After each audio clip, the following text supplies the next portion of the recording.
warahmatullahi wabarakatuh. Anak-anakku kelas 11 SMK Turen, kita akan belajar tentang sistem pemerintahan Indonesia. Sebelumnya, perlu kalian tahu, apa itu sistem pemerintahan? Istilah sistem pemerintahan berasal dari gabungan dua kata, yaitu sistem dan pemerintahan. Kata sistem merupakan terjemahan dari kata sistem dalam bahasa Inggris yang artinya susunan, tatanan, atau cara. Sedangkan pemerintah dapat diartikan secara luas dan sempit.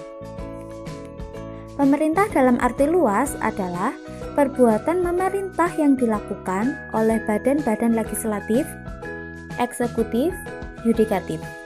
Sedangkan dalam arti sempit yaitu eksekutif atau yang lebih dikenal dengan sebutan presiden dan wakil presiden.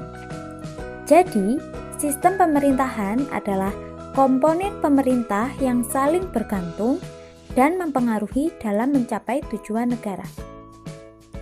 Ada dua macam sistem pemerintahan yang banyak diterapkan oleh negara-negara di dunia, yaitu sistem pemerintahan presidensial dan parlementer. Pertama, sistem pemerintahan presidensial yaitu sistem pemerintahan di mana kepala pemerintah dipegang oleh presiden dan pemerintah tidak bertanggung jawab kepada parlemen. Siapa itu parlemen? Parlemen adalah badan legislatif atau yang dikenal dengan MPR dan DPR. Ciri dari sistem pemerintahan presidensial yaitu penyelenggara negara adalah presiden. Kemudian, kabinet atau dewan menteri dibentuk oleh presiden. Kemudian, presiden tidak bertanggung jawab kepada parlemen. Presiden tidak dapat membubarkan parlemen.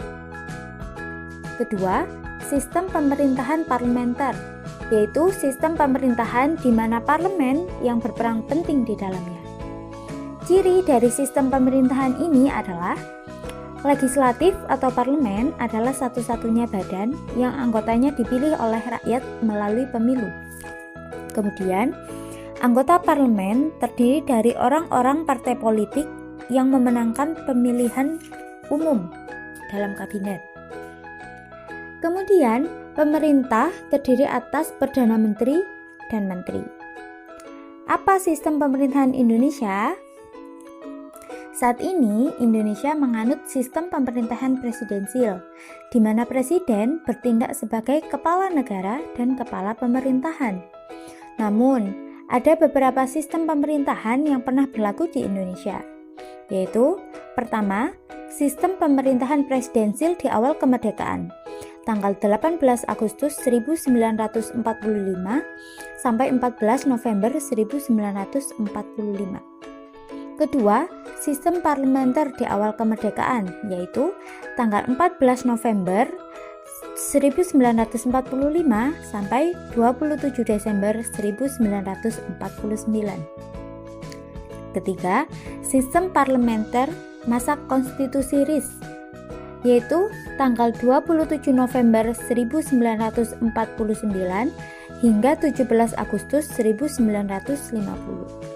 Keempat, sistem parlementer masa demokrasi liberal pada tanggal 17 Agustus 1950 hingga 5 Juli 1959. Kelima, sistem presidensial masa demokrasi terpimpin pada tanggal 5 Juli 1959 hingga 11 Maret 1966. Yang terakhir, sistem pemerintahan presidensial pada masa Orde Baru, yaitu pada tanggal 11 Maret 1966 hingga 21 Mei 1999. Jadi, ada beberapa sistem pemerintahan yang pernah berlaku di Indonesia, hingga kita memutuskan untuk berubah menjadi sistem pemerintahan presidensial sekarang, yang berbasis kepada Pancasila. Demikian materi kali ini, semoga bermanfaat. Wassalamualaikum warahmatullahi wabarakatuh.